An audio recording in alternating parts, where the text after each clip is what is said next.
Let's select this headphones object and add the wireframe modifier to it.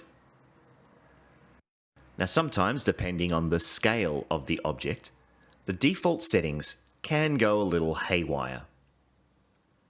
I'll reduce the thickness to 0.001 of a meter or 1 millimeter. This definitely has an impact, but there are still some places where the mesh is behaving badly. I'll return the thickness to its original setting, and under the thickness section here, I'll enable relative. Now you'll see that the wireframe is quite fine, so I may have to thicken up the original thickness. Let's bump that up to 0.1 of a meter.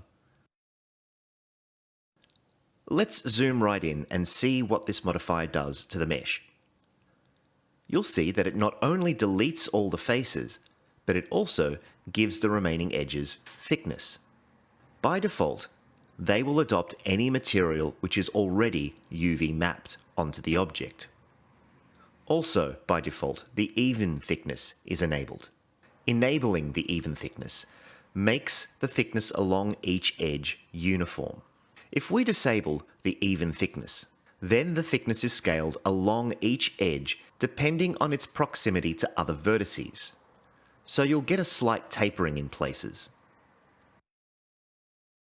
The modifier will replace the original geometry with a wireframe cage. Disabling this setting, however, the wireframe is now added to the original geometry. Let's go down to the material properties. Each part of this object has a material corresponding to the specific part of the headphone. I've added an extra material at the bottom of the stack. I've called this one wire, and it's simply an emission shader with its color set to white.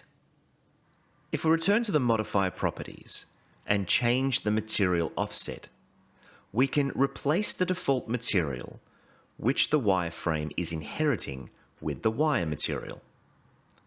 Now that the wireframe is much more visible over the original mesh, you can more clearly see the difference that the even thickness setting makes.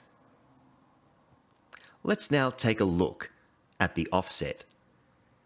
By default, it is set to 0.